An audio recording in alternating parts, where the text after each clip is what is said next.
রব্বানা আতিনা ফিদ দুনিয়া হাসানা ওয়া ফিল আখিরাতি হাসানাতাও ওয়া কিনা আযাবান নার। এই যে দোয়াটা, এই দোয়াটাও কিন্তু আদম আলাইহিস সালাতু ওয়াসসালামের দোয়া।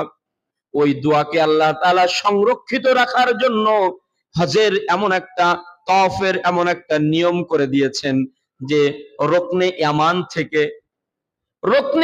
থেকে হজরে আসওয়াদ পর্যন্ত। রুকনে ইয়ামান মানে, খেয়াল করেন, হজরে আসওয়াদের ইয়ামান, ইয়ামান মানে ডান হাত, ইয়ামান মানে আইমানুন মানে ডান হাত। হজরে আসওয়াদের ডান দিকের কর্নার থেকে এই দোয়াটা সকল তওয়াফকারীদের পড়তে হয়। রব্বানা আতিনা ফিদ দুনিয়া হাসানা ওয়া ফিল আখিরাতি হাসানাতাও ওয়া কিনা আযাবান নার। আহা, ওই ঘর দেখলে চোখ ফেরানো যায় না।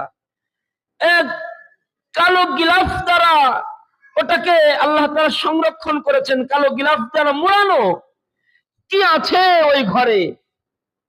সুন্দরী রমণীরা, বিভিন্ন দেশের মানুষেরা ওখানে তওয়াফ করতেছে, কোনো ফিলিংস আসে না যে সুন্দরী রমণীদের দিকে তাকাবো, এইরকম কোনো ফিলিংস আসে না। সব সময় ফিলিংস থাকে কত সময় কাবার দিকে তাকিয়ে থাকবো। ওই যে